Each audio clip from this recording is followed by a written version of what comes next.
ओम नमो भगवते वासुदेवाय। जय श्री हरि। प्यारे भक्तों, आज फाल्गुन मास के कृष्ण पक्ष की एकादशी तिथि है। इस एकादशी को विजया एकादशी के नाम से जाना जाता है। तो आज के इस वीडियो में आप सभी श्रवण करेंगे विजया एकादशी की व्रत कथा। कथा शुरू करने से पहले मैं आप सभी को सुनाती हूँ भगवान नाम जाप की महिमा की कथा। इस कथा को एकादशी के दिन सुनने से विष्णु भगवान अपने भक्तों की हर मनोकामना को पूर्ण करते हैं। इसलिए कथा को बड़े ही श्रद्धा और प्रसन्न मन से पूरा अवश्य सुनिएगा। हे भगवान, इस पावन कथा को जो भी भक्त श्रद्धा और भक्ति के साथ पूरा सुने, उस भक्त की हर मनोकामना को पूर्ण करे। प्रेम से बोलिए जय श्री हरि। यह कहानी कुबाजी महाराज की है, जिनका नाम उनके गुरुदेव द्वारा केवल राम जी रखा गया था। वे एक कुम्हार थे। उन्होंने श्री कृष्णदास पायहारी जी के सत्संग में जाना शुरू किया और उन्हें सतगुरु रूप में वरण किया।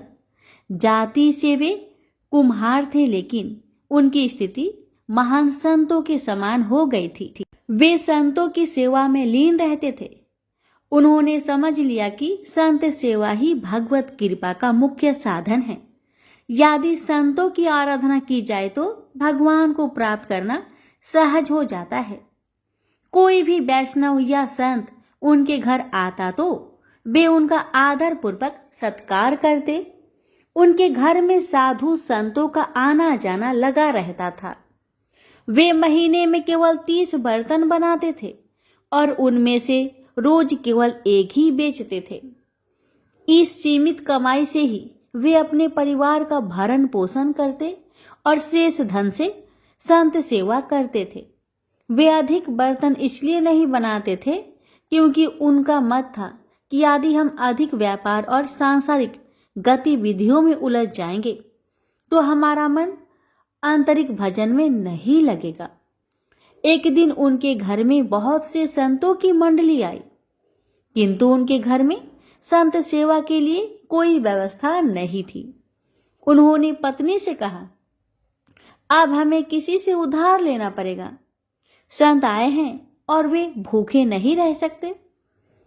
वे ये भी कर सकते हैं कि संतों से हाथ जोड़कर विनम्रता पूर्वक कह देते कि उनके पास भोजन की व्यवस्था नहीं है।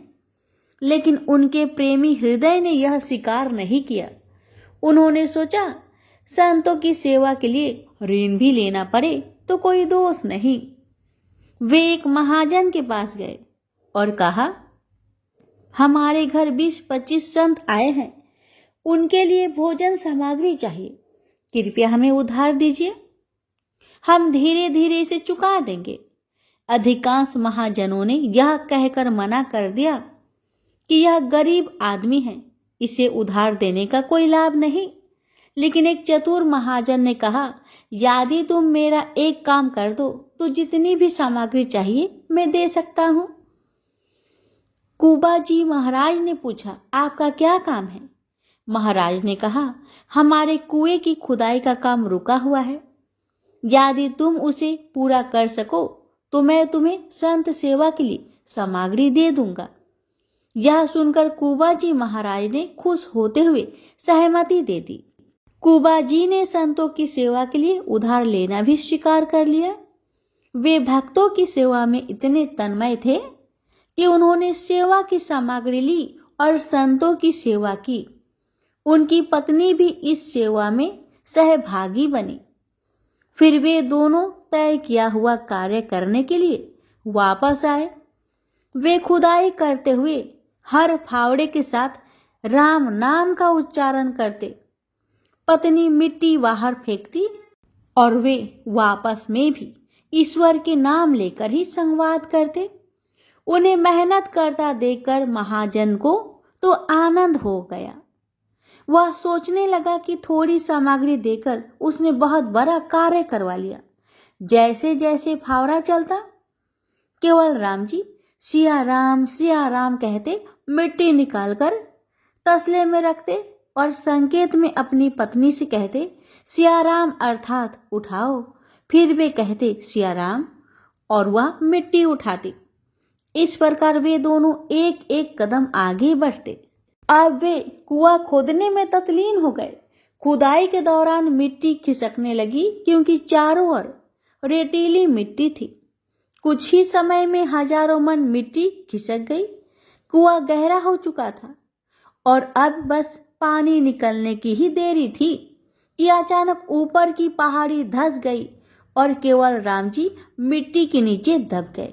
मिट्टी इतनी तेजी से गिरी कि चारों ओर बस धूल ही धूल थी। अब किसी को भी यह संभव नहीं लग रहा था कि वे जीवित बचेंगे। उनकी पत्नी को समझाया गया कि अब कुछ भी संभव नहीं, लेकिन वे धैर्यवान थी। उन्होंने इसे प्रभु की इच्छा और अपने पारवंद का फल माना। 1 महीने तक कोई भी उस स्थान के पास नहीं गया क्योंकि यह एक बहुत ही दुखद घटना थी। 1 महीना बीत गया और तभी उधर से गुजरने वाले कुछ लोगों ने अचानक नाम ध्वनि सुनी, सियाराम सियाराम सियाराम। यह ध्वनि अत्यंत आनंदमय थी। जो भी उस स्थान के पास गया वह इस ध्वनि को सुनकर रोमांचित हो उठा। यह कोई साधारण ध्वनि नहीं थी, यह गहन आध्यात्मिक ऊर्जा से भरी हुई थी। यात्रियों ने यह भी सुना कि सिर्फ नाम ही नहीं बल्कि मृदंग और करताल की ध्वनि भी आ रही थी। उसी समय उधर से एक राजा गुजरा जिसने भीड़ देखकर पूछा कि यहाँ क्या हो रहा है। लोगों ने बताया कि यह स्थान वह है जहाँ केवल राम जी कुआं खोद रहे थे और मिट्टी के नीचे दब गए थे। राजा ने यह सुनते ही आदेश दिया कि तत्काल खुदाई करवाई जाए। लोगों ने कहा कि इतनी गहरी मिट्टी के नीचे कोई जीवित कैसे रह सकता है, लेकिन नाम ध्वनि स्पष्ट रूप से सुनाई दे रही थी। जब मिट्टी हटानी शुरू की गई तो एक गुफा जैसी संरचना दिखाई दी। प्रभु की कृपा देखिए, जहाँ केवल राम जी बैठे थे वहां मिट्टी नीचे तक नहीं गिरी थी बल्कि ऊपर ही रुक गई थी। यह चमत्कार था। जब सभी ने देखा तो पाया कि केवल राम जी आरामदायक मुद्रा में बैठे हुए थे और जोर जोर से सिया राम का नाम जप रहे थे। उनके पास सुंदर पात्र में भोजन रखा था और जल भी रखा था। प्रश्न यह था कि यह भोजन और जल वहां कैसे पहुंचा। सोचिए, यदि किसी लिफ्ट में बिजली चली जाए तो कितनी घबराहट होती है, लेकिन यह भक्त तो एक गहरे कुएं में बैठे थे और न केवल जीवित थे बल्कि पूर्णतः आनंद मग्न भी थे। यह उनकी अटूट भक्ति और प्रभु के नाम पर दृढ़ विश्वास का परिणाम था। यह नाम जप का प्रभाव था कि उन्होंने किसी भी प्रकार की घबराहट महसूस नहीं की। प्यारे भक्तों, जो भक्त सच्चे मन से नाम जप करते हैं उसका पालन पोषण स्वयं भगवान करते हैं। जब खुदाई पूरी हुई तो सभी ने देखा कि केवल राम जी सुरक्षित थे। बस उनकी पीठ पर हल्की चोट आई थी, लेकिन वे पूर्णतः स्वस्थ थे। वे पूरे 1 महीने से उस स्थान पर थे और फिर भी उनके पास जल और भोजन उपलब्ध था। अब तो नगर के लोग दौड़ दौड़ कर आ रहे थे। अलग अलग गांव से लोग भेंट लेकर आ रहे थे। यह आश्चर्य की बात थी कि 1 महीना बीत जाने के बावजूद भी जीवित थे और भजन कर रहे थे। लोग श्रद्धा से उनके चरणों में झुक गए। यह ईश्वर की कृपा थी। यह नाम जप की महिमा थी। नाम जप में अद्भुत शक्ति है। यह केवल राम जी का दृढ़ विश्वास और भजन ही था जिसने उन्हें मृत्यु के मुख से बाहर निकाला। यह भगवान के नाम ही अपार महिमा को दर्शाता है। प्रेम से बोलिए सिया रामचंद्र की जय। हे भगवान, आपकी इस पावन कथा को जो भी भक्त श्रद्धा पूर्वक पूरा सुने उस भक्त की हर मनोकामना को पूर्ण करे। जय सिया राम। विजया एकादशी व्रत कथा। धर्मराज युधिष्ठिर बोले, हे जनार्दन, फाल्गुन मास के कृष्ण पक्ष की एकादशी का क्या नाम है तथा उसकी विधि क्या है? कृपा करके आप मुझे बतलाइए। श्री भगवान बोले, हे राजन, फाल्गुन मास के कृष्ण पक्ष की एकादशी का नाम विजया एकादशी है। इसके व्रत के प्रभाव से मनुष्य को विजय प्राप्त होती है। यह सब व्रतों से उत्तम व्रत है। इस विजया एकादशी के महात्म्य के श्रवण व पठन से समस्त पाप नाश को प्राप्त हो जाता है। एक समय देवऋषि नारद जी ने जगत पिता ब्रह्मा जी से कहा, महाराज, आप मुझसे फाल्गुन मास के कृष्ण पक्ष की एकादशी का विधान कहे। ब्रह्मा जी कहने लगे कि हे नारद, विजया एकादशी का व्रत पुराने तथा नए पापों को नाश करने वाला है। इस विजया एकादशी की विधि मैंने आज तक किसी से भी नहीं कही। यह समस्त मनुष्यों को विजय प्रदान करती है। त्रेता युग में मर्यादा पुरुषोत्तम श्री रामचंद्र जी को जब 14 वर्ष का वनवास हो गया, तब वे श्री लक्ष्मण तथा सीता जी सहित पंचवटी में निवास करने लगे। वहां पर दुष्ट रावण ने जब सीता जी का हरण किया, तब इस समाचार से श्री रामचंद्र जी तथा लक्ष्मण अत्यंत व्याकुल हुए और सीता जी की खोज में चल दिए। घूमते घूमते जब वे मरणासन जटायु के पास पहुंचे, तो जटायु उन्हें सीता जी का वृत्तांत सुनाकर स्वर्गलोक चला गया। कुछ आगे जाकर उनकी सुग्रीव से मित्रता हुई और बाली का वध किया। हनुमान जी ने लंका में जाकर सीता जी का पता लगाया और उनसे श्री रामचंद्र जी और सुग्रीव की मित्रता का वर्णन किया। वहां से लौटकर हनुमान जी ने भगवान राम के पास आकर सब समाचार कहे। श्री रामचंद्र जी ने वानर सेना सहित सुग्रीव की सम्मति से लंका को प्रस्थान किया। जब श्री रामचंद्र जी समुद्र से किनारे पहुंचे, तब उन्होंने मगरमच्छ आदि से युक्त उस अगाध समुद्र को देखकर लक्ष्मण जी से कहा कि इस समुद्र को हम किस प्रकार से पार करेंगे। श्री लक्ष्मण ने कहा, हे पुराण पुरुषोत्तम, आप आदि पुरुष है, सब कुछ जानते हैं। यहाँ से आधा योजन दूर पर कुमारी द्वीप में बगदालभ्य नाम के मुनि रहते हैं। उन्होंने अनेक ब्रह्मा देखे हैं। आप उनके पास जाकर इसका उपाय पूछिए। लक्ष्मण जी के इस प्रकार के वचन सुनकर श्री रामचंद्र जी बगदालभ्य ऋषि के पास गए और उनको प्रणाम करके बैठ गए।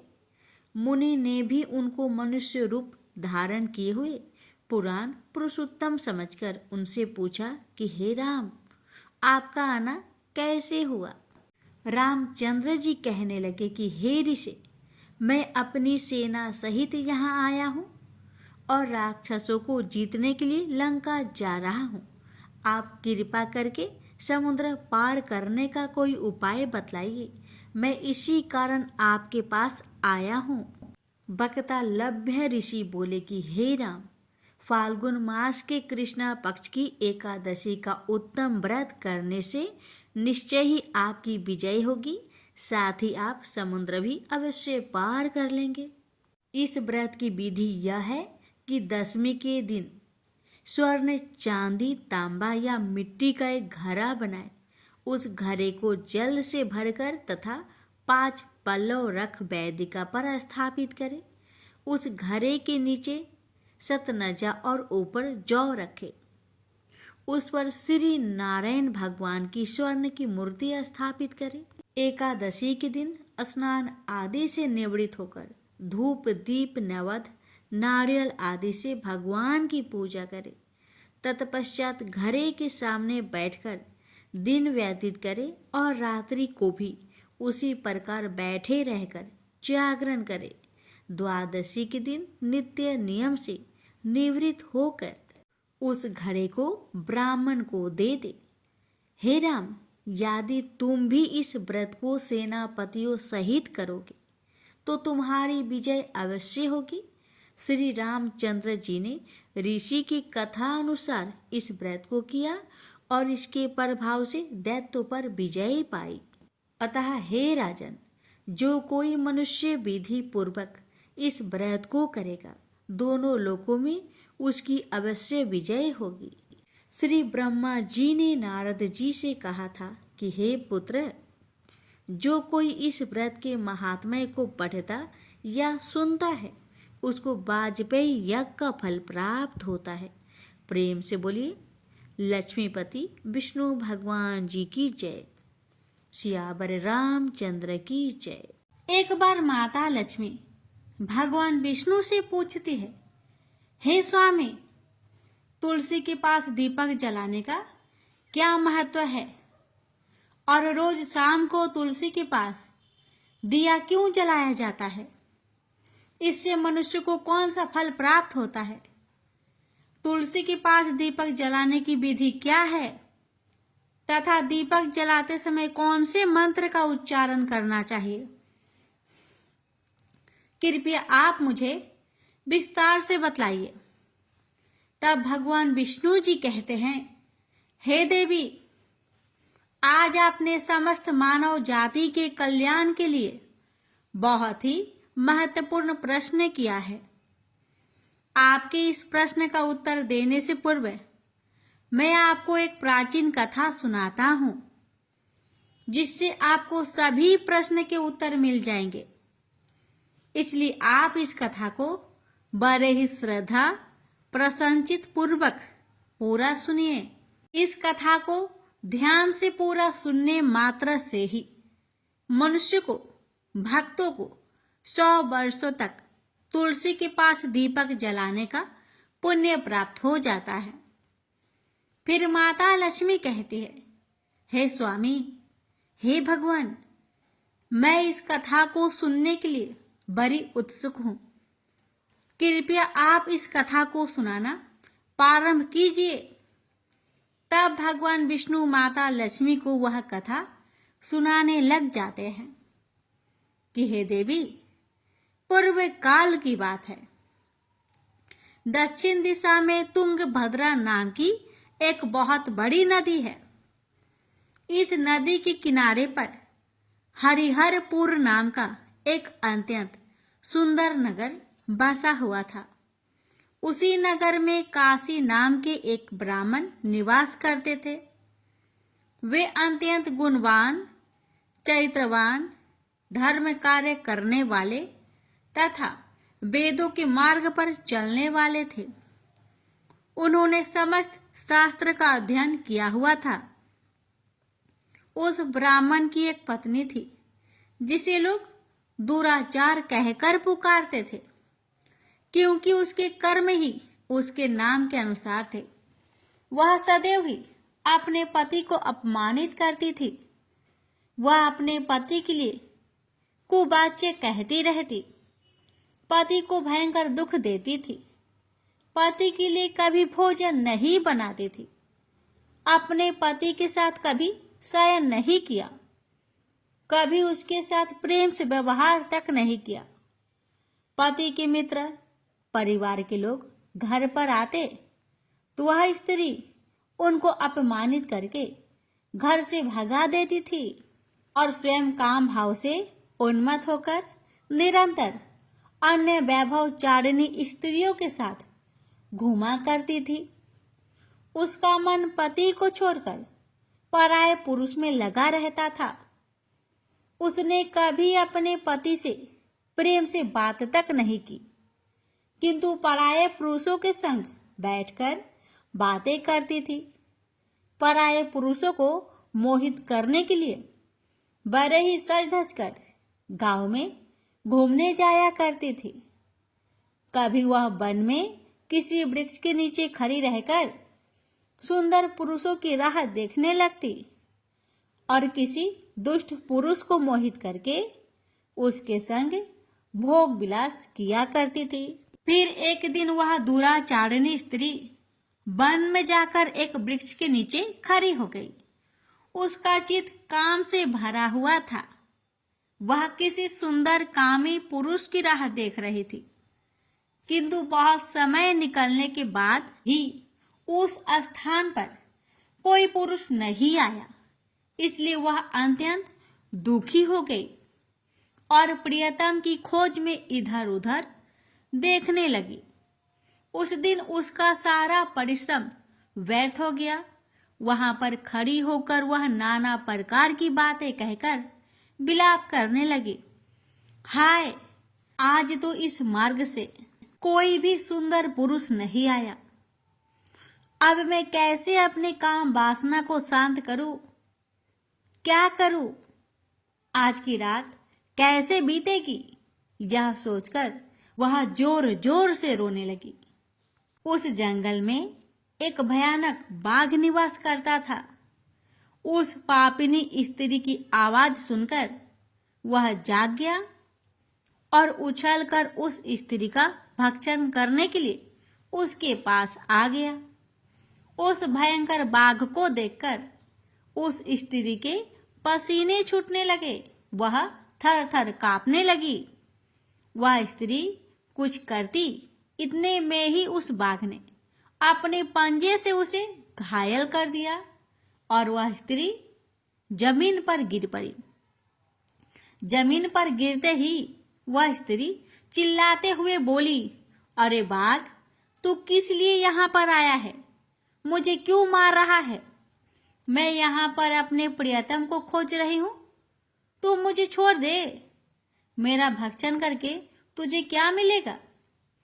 उस स्त्री की बात सुनकर वह भयानक बाघ क्षण भर के लिए रुक गया और हंसते हुए बोला, ए दुष्टा, आज विधाता ने मुझे मेरा ग्रास नियुक्त किया है।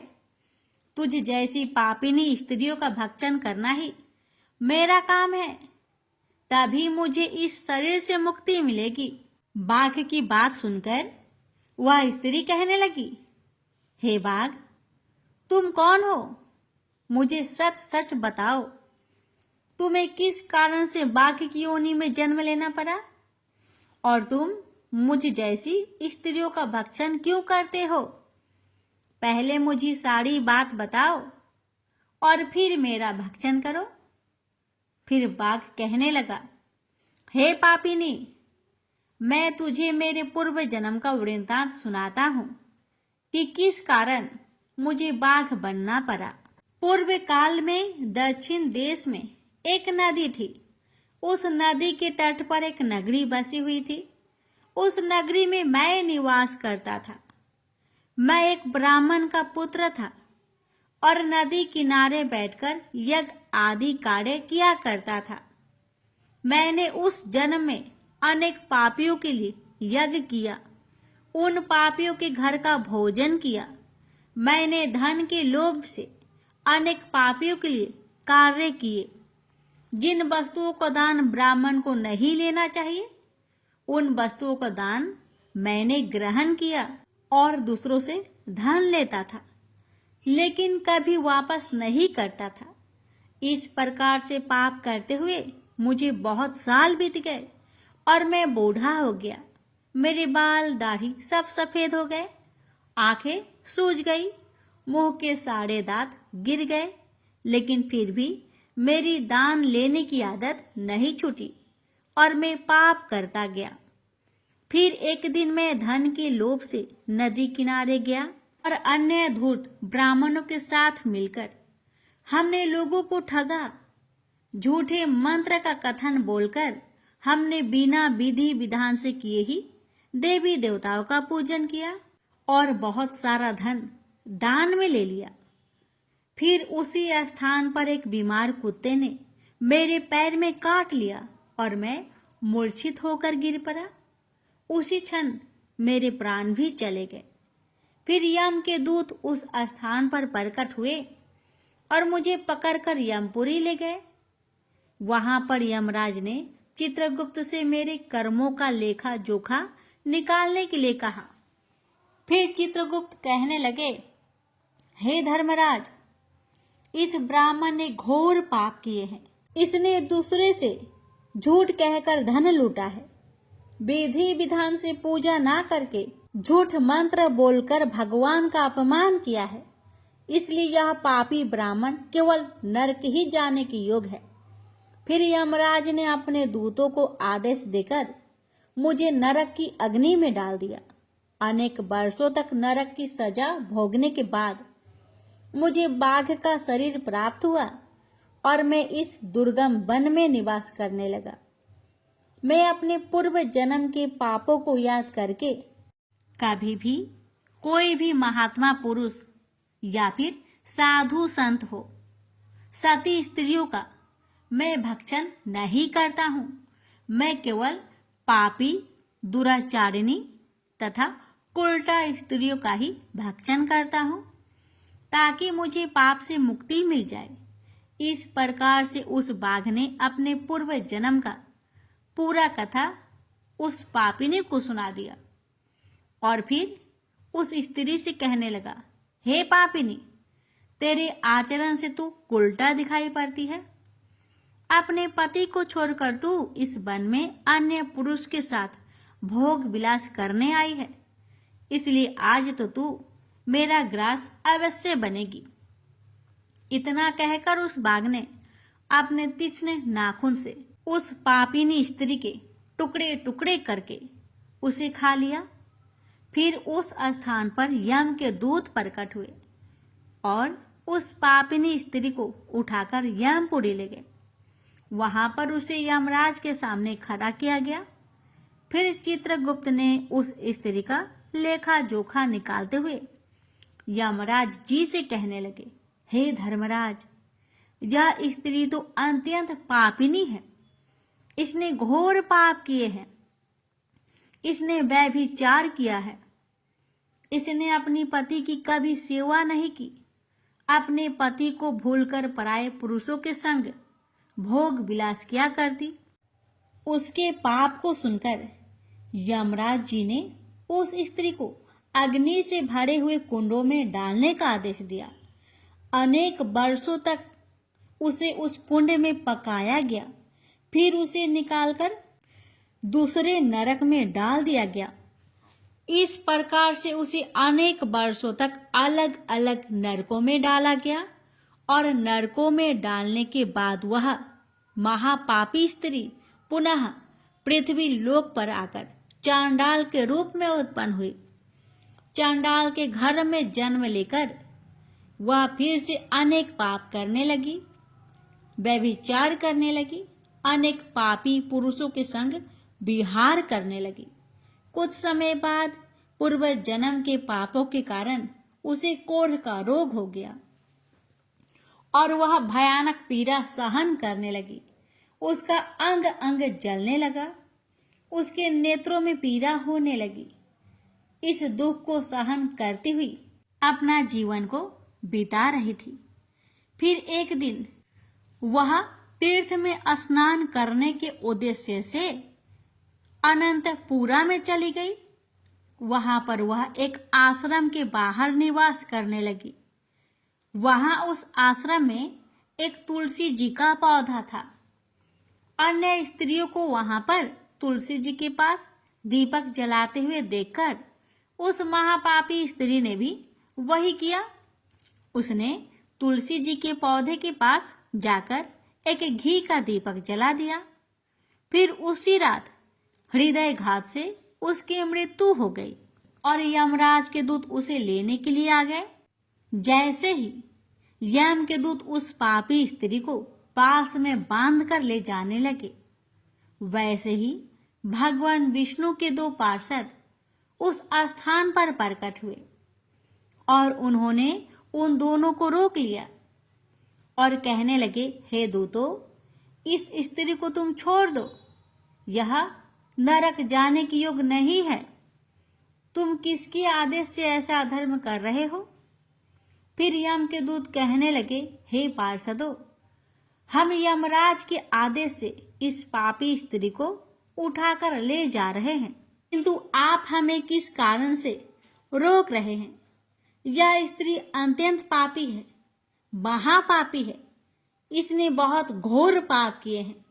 इसे नरक में जाने की आज्ञा मिली है। फिर पार्षद कहने लगे, हे दूतों, यह स्त्री तो विष्णु भगवान की भक्त है, यह नरक जाने की योग्य नहीं है। इसने शाम के समय तुलसी जी के पास दीपक जलाया है, इसी कारण से इसके समस्त पाप नष्ट हो गए हैं। इसलिए अब यह नरक जाने की योग्य नहीं है, यह स्वर्ग जाने की अधिकारी बन चुकी है। पार्षदों की बात सुनकर यमदूतों ने उस स्त्री को उस स्थान पर छोड़ दिया और यमलोक लौट गए। वहां जाकर उन्होंने यमराज को सारा वृत्तांत सुना दिया। फिर भगवान विष्णु के पार्षद उस स्त्री को दिव्य विमान पर बैठाकर स्वर्ग ले गए। भगवान विष्णु कहते हैं, हे देवी, इस प्रकार से तुलसी के पास दीपक जलाने मात्र से ही मनुष्य के सभी पाप नष्ट हो जाते हैं, सभी संकट कट जाते हैं। जो स्त्री नित्य शाम को तुलसी जी के पास दीपक जलाती है, वह सौभाग्यशाली बन जाती है। उसके पूर्व जन्मों के सभी पाप नष्ट हो जाते हैं, उसे सुख समृद्धि की प्राप्ति होती है। रोज तुलसी के पास दीपक जलाते समय इस मंत्र का उच्चारण करना चाहिए। ओम तुलसी देवे च विद्महे विष्णु प्रियाय च धीमहि तन्नो वृंदा प्रचोदया। इसका अर्थ है, विष्णु प्रिया तुलसी, मैं आपको नमन करती हूँ, आप मुझे उच्च बुद्धि दीजिए। हे वृंदा, आप मेरे मन को रोशन करें। भगवान विष्णु कहते हैं, हे देवी, हजारों अमृत के घरों से नहलाने पर भी श्री हरि विष्णु को उतनी तृप्ति नहीं होती जितनी कि वे मनुष्य के द्वारा तुलसी का एक पत्ता चढ़ाने से प्राप्त करते हैं। 10,000 गौदान से मानव को जो फल प्राप्त करता है, वही फल तुलसी पत्र के दान से पा लेता है। जो मृत्यु के समय अपने मुख में तुलसी पत्र का जल पा जाता है, वह संपूर्ण पापों से मुक्त होकर भगवान श्री हरि विष्णु के धाम को जाता है। हिंदू धर्म में तुलसी के पौधे का महत्व सबसे अधिक है। इसकी सबसे पहले पूजा भगवान विष्णु ने की थी। भगवान विष्णु कहते हैं, जिस प्रकार से देवी लक्ष्मी से बैकुंठ को ऐश्वर्य प्राप्त है, उसी प्रकार से बैकुंठ में तुलसी के कारण ही पवित्रता प्राप्त है। पृथ्वी लोक पर जिस स्थान पर भी तुलसी का पौधा होगा, उस स्थान पर कभी बुराई का वास नहीं होगा। ऐसा स्थान सबसे अधिक पवित्र होगा। इसी कारण से हमें हमारे घर में तुलसी का पौधा अवश्य लगाना चाहिए। इस प्रकार से भगवान विष्णु ने तुलसी के पास दिया जलाने का महत्व महिमा बताए। अगर कथा अच्छी लगे तो कमेंट बॉक्स में तुलसी महारानी की जय अवश्य लिखें और इस वीडियो को एक शेयर अवश्य करें। भगवान विष्णु आप सभी भक्तों की हर मनोकामना को पूर्ण करे। प्रेम से बोलिए जय श्री हरि। सोमवार व्रत कथा। किसी नगर में एक धनी व्यापारी रहता था। दूर दूर तक उसका व्यापार फैला हुआ था। नगर के सभी लोग उस व्यापारी का सम्मान करते थे। इतना सब कुछ संपन्न होने के बाद भी वह व्यापारी बहुत दुखी था, क्योंकि उसका कोई पुत्र नहीं था, जिस कारण अपने मृत्यु के पश्चात व्यापार के उत्तराधिकारी की चिंता उसे हमेशा सताती रहती थी। पुत्र प्राप्ति की इच्छा से व्यापारी प्रत्येक सोमवार भगवान शिव का व्रत पूजा किया करता था और शाम के समय शिव मंदिर में जाकर शिव जी के सामने घी का दीपक जलाया करता था। उसकी भक्ति देखकर माँ पार्वती प्रसन्न हो गई और भगवान शिव से उस व्यापारी की मनोकामना पूर्ण करने का निवेदन किया। भगवान शिव बोले, इस संसार में सबको उसके कर्म के अनुसार फल की प्राप्ति होती है। जो प्राणी जैसा कर्म करते हैं, उन्हें वैसा ही फल प्राप्त होता है। शिव जी द्वारा समझाने के बावजूद माँ पार्वती नहीं मानी और उस व्यापारी की मनोकामना पूर्ति हेतु वे शिव जी से बार बार अनुरोध करती रही। अंततः माता के आग्रह को देखकर भगवान भोलेनाथ को उस व्यापारी को पुत्र प्राप्ति का वरदान देना पड़ा। वरदान देने के पश्चात भोलेनाथ माँ पार्वती से बोले, आपके आग्रह पर मैंने पुत्र प्राप्ति का वरदान तो दे दिया, परंतु इसका यह पुत्र 16 वर्ष से अधिक समय तक जीवित नहीं रहेगा। उसी रात भगवान शिव उस व्यापारी के सपने में आए और उसे पुत्र प्राप्ति का वरदान दिया और उसके पुत्र की 16 वर्ष तक जीवित रहने की भी बात बताई। भगवान के वरदान से व्यापारी को खुशी तो हुई, लेकिन पुत्र की अल्पायु की चिंता ने उस खुशी को नष्ट कर दिया। व्यापारी पहले की तरह सोमवार के दिन भगवान शिव का विधिवत व्रत करता रहा। कुछ महीनों के बाद उसके घर एक अति सुंदर बालक ने जन्म लिया और घर में खुशियां ही खुशियां भर गई। बहुत धूमधाम से पुत्र जन्म का समारोह मनाया गया, परंतु व्यापारी को पुत्र जन्म की अधिक खुशी नहीं हुई, क्योंकि उसे पुत्र की अल्प आयु के रहस्य का पता था। जब पुत्र 12 वर्ष का हुआ तो व्यापारी ने उसे उसके मामा के साथ पढ़ने के लिए बनारसी भेज दिया। लड़का अपने मामा के साथ शिक्षा प्राप्त हेतु चल दिया। रास्ते में जहाँ भी मामा भांजे विश्राम हेतु रुकते, वहीं यज्ञ करते और ब्राह्मणों को भोजन कराते। लंबी यात्रा के बाद मामा भांजे एक नगर में पहुँचे। उस दिन नगर के राजा की कन्या का विवाह था, जिस कारण पूरे नगर को सजाया गया था। निश्चित समय पर बारात आ गई, लेकिन वर का पिता अपने बेटे के एक आंख से काने होने के कारण बहुत चिंतित था।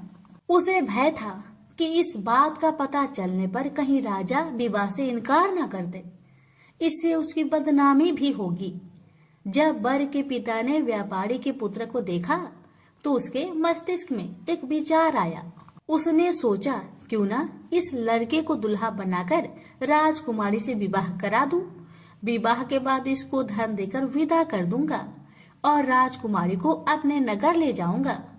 वर के पिता ने लड़के के मामा से इस संबंध में बात की। मामा ने धन मिलने की लालच में वर के पिता की बात को स्वीकार कर ली। लड़के को दूल्हे का वस्त्र पहनाकर राजकुमारी से विवाह कर दिया गया।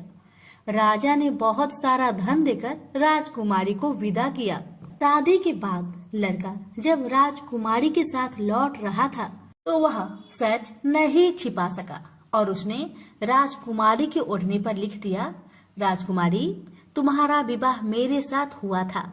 मैं तो बनारसी पढ़ने के लिए जा रहा हूँ और अब तुम्हें जिस नवयुवक की पत्नी बनना पड़ेगा वह कान्हा है। जब राजकुमारी ने अपनी ओढ़नी पर लिखा हुआ पढ़ा तो उसने कान्हे लड़के के साथ जाने से इनकार कर दिया। राजा को जब ये सब बातें पता लगी तो उसने राजकुमारी को महल में ही रख लिया। उधर लड़का अपने मामा के साथ बनारसी पहुंच गया और गुरुकुल में पढ़ना शुरू कर दिया।